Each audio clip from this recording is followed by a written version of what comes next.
Episode के आगाज में आप देखेंगे कि काई कबीले में मरकजी खैमे की जानिब कबीले की तमाम आवाम इकट्ठी हुई होती है और कुछ सिपाही एक ग्रुप बनाकर गश्त करते हुए मरकजी खैमे की जानिब आते हुए दिखाई देते हैं। इसी के साथ कबीले के आवाम नारा लगाते हैं, सरदार उस्मान साहब जिंदाबाद, सरदार उस्मान साहब लंबी लंबी उम्र पाएं। और फिर सिपाही खैमे की जानिब खड़े हो जाते हैं। सिपाहियों के दस्ते में से एक सिपाही सीढ़ियां चढ़कर खैमे के बाहर खड़े हो जाता है और फिर सिपाहियों को मुखातिब करते हुए कहता है, सिपाहियों, अल्लाह ताला अर्तुगरुल गाजी के साहबजादे सरदार उस्मान की फतूहात ऐसे ही जारी रखे। ये कहते हुए तमाम सिपाही उस्मान के खैमे की जानिब अपनी ड्यूटी तब्दील करते हैं और फिर पुराने पहरेदार खैमे से नीचे उतरकर नए सिपाही उनकी जगह पर अपनी हिफाजती जिम्मेदारियां संभाल लेते हैं। और फिर इसी दौरान सिपाहियों का एक सरबराह सिपाहियों को हुक्म देता है, तलवार तलवार। और फिर इस पर सिपाही तलवार म्यान में रखकर उस्मान की फतूहात पर उस्मान को सलूट पेश करते हुए वहां से रवाना हो जाते हैं। इसी के साथ कबीले की तमाम आवाम सिपाहियों और गार्ड्स का शुक्रिया अदा करते हैं और इन्हें सलाम पेश करते हैं। वहीं खवातीन भी गार्ड्स को देखकर कहती हैं, माशाअल्लाह। इसी के साथ उस्मान भी अपने खैमे से बाहर निकल आता है और कबीले की आवाम उस्मान साहब को देखकर उस्मान साहब जिंदाबाद, उस्मान साहब जिंदाबाद के नारे लगाने लगते हैं। इसी दौरान उस्मान आवाम का शुक्रिया अदा करते हुए नजर आता है और फिर आवाम से खिताब करते हुए कहता है, हमें फतह अता करने वाला अल्लाह ताला है और अल्लाह ताला का शुक्र है। इस पर कबीले के सिपाही और आम आवाम भी कहती है कि अल्लाह का शुक्र है। इस पर उस्मान अपने सिपाहियों को मुखातिब करते हुए कहता है, मेरे सिपाही गनीमत में से अपना हिस्सा वसूल कर लें। कई लोगों को इनका हिस्सा तकसीम कर दिया जाए। मेरे कुर्बानी पेश करने वाले बहादुर जांबाजो, अब हम एक मार्के से दूसरे मार्के और एक पता से दूसरी पता की जानिब दौड़ते चले जाएंगे। इस वजह से अफसोस नहीं करना है, हिम्मत नहीं हारनी, थकना नहीं है, फरार नहीं होना, हमेशा एक बनकर रहेंगे। अपने दरमियान मौजूद मुनाफों को निकाल फेंकेंगे और अपना काम मोहब्बत और शौक से अंजाम देंगे। इस पर कबीले की आवाम काफी ज्यादा खुशी का इजहार करते हुए नजर आते हैं और फिर इसी दौरान उस्मान के पीछे खड़े गेंजे बे और बोलान दोनों उस्मान की बात की तारीफ करते हुए भी दिखाई देते हैं। इसी के साथ उस्मान कहता है, अब से जदोजहद हमारी और फतह अल्लाह की होगी।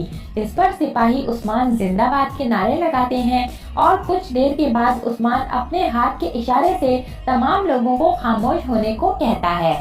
उस्मान के इशारे पर तमाम लोग खामोश हो जाते हैं और फिर उस्मान सिपाहियों को मुखातिब करते हुए हुक्म देता है कि गनीमत तकसीम की जाए। इस पर कई सिपाही उस्मान के हुक्म की तामील करते हैं और सोने से भरे संदूकों को खोलकर आवाम के सामने रख देते हैं और फिर एक एक करके तमाम लोग अपना हिस्सा वसूल करने लगते हैं। ये देखते हुए उस्मान अपने खैमे में वापस जाने लगता है और जाते हुए उस्मान गेंजे से कहता है, मेरा हिस्सा अंदर ले आओ। इस पर गेंजे पे कहता है, जी हुजूर। और फिर उस्मान का हिस्सा लेने के लिए खैमे से उतरकर संदूकों की जानिब चल देता है। वहीं दूसरी जानिब एनागोल किले में निकोला अपने सिपाहियों की लाशें अपने सामने रखकर गुस्से से बिपरा खड़ा है और फिर कुछ पादरी आखिरी रसूमात अदा करते हुए भी दिखाई देते हैं। वहां सभी लोग मौजूद हैं। इसी दौरान निकोला गुस्से से चिल्लाता है, मैंने क्या कहा था? क्या कहा था? मैंने कहा था ना कि तुर्क कमान हर जगह है। कहा था कि अपनी आंखें खुली रखना। कहा था ना कि मोहतात रहना। निकोला के ये सब कहने के दौरान एक पादरी मरे हुए सिपाहियों के सरों पर और आंखों पर सिक्के नुमा चीजें रखते हुए भी दिखाई देता है। निकोला की इस बात पर अलेक्जेंडर जो डरा सहमा खड़ा होता है वो कहता है कि हम क्या करते। वो लोग अचानक से टपक पड़े निकोला, अचानक से लगड़ बग्गों की तरह हम पर टूट पड़े। हमें कुछ समझ ही नहीं आई कि क्या हुआ है और हमें कुछ समझ नहीं आई कि क्या करना है। मेरे तमाम सिपाहियों ने अपनी जानें अपने हाथों से उनके हवाले की। इस पर निकोला कहता है, अलेक्जेंडर, तुम एक बहुत बड़े सिपाही हो, ये मैं जानता हूँ, मगर ये देखो, हमारे सामने मौजूद दुश्मन के लिए बड़ा जंगजू होना काफी नहीं, हमें इससे बढ़कर कुछ करना चाहिए। निकोला की इन तमाम बातों के दौरान पादरी सिपाहियों की आखिरी रसूमात अदा करते हुए नजर आते हैं और फिर निकोला फलातियुस की जानिब मुतवज्जे होते हुए कहता है, और तुम फलातियुस, शहंशाह के मातहत तमाम किलेदारों को यहाँ एना गोल बुलाओ।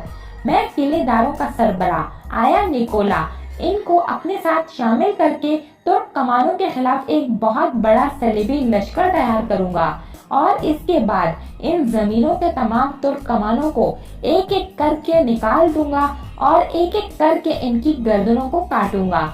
यहाँ पर पादरी के रूप में जुल्फिकार दरवेश भी मौजूद है, जो कि सारी बात सुन रहा होता है। कुछ लोग नहीं जानते होंगे कि जुल्फिकार दरवेश कौन है, तो यहाँ आपको बताते चलें कि शेख ऐदाबाली का दरवेश, जो कि एना गोल किले में जासूस का काम सर अंजाम दे रहा है और निकोला के आसपास रहकर सारी खबरें उस्मान तक पहुंचाता है। निकोला की इस बात पर दरवेश जुल्फिकार उर्फ पादरी निकोला से कहता है कि खुदावंद हमारे मरने वाले सिपाहियों को जन्नत दे जनाब। इस पर निकोला अपने गुस्से को काबू करने की काफी ज्यादा कोशिश करने लगता है और पादरी की बात पर फलातूस ईसा को सलाम पेश करते हुए भी दिखाई देता है। वहीं पर दूसरी जानिब बोरान और गोंजा घोड़सवारी करते हुए मैदान में अपने घोड़े दौड़ाते जा रहे हैं। जैसा कि कुछ दिन पहले बोरान ने गोंजा से कहा था कि आप मेरे साथ घोड़सवारी करेंगी, तो इस पर गोंजा ने हामी नहीं भरी थी। लेकिन अब यहाँ पर बोरान और गोंजा एक दूसरे से घोड़ों की दौड़ लगाते हुए भी दिखाई दे रहे हैं और खुले मैदानों में अपने घोड़ों को हवाओं के जोर पर दौड़ाते हुए जा रहे हैं। घोड़सवारी की इस दौड़ में कभी गोंजा आगे होती है तो कभी बोरान, लेकिन गोंजा आखिर में अपना घोड़ा तेजी से दौड़ाती हुई आकर तलवार उठा लेती है, जहां पर इन लोगों ने निशानी लगाई थी कि जो जीतेगा वही सबसे पहले तलवार उठाएगा। और यहाँ पर गोंजा तलवार उठाकर अपनी जीत के जश्न को महसूस करती है। इस पर बोरान कहता है, अच्छा तो ये बात है। फिर गोंजा अपनी तलवार को जमीन में गाड़ देती है और फिर बोरान और गोंजा अपने घोड़ों से उतरकर घोड़ों को एक दरख्त के साथ बांध देते हैं और फिर फ्लैशबैक दिखाया जाता है जब बोरान और गोंजा की घोड़सवारी के बारे बात हुई थी। और यहाँ पर इस एपिसोड का इख्तिताम हो जाता है।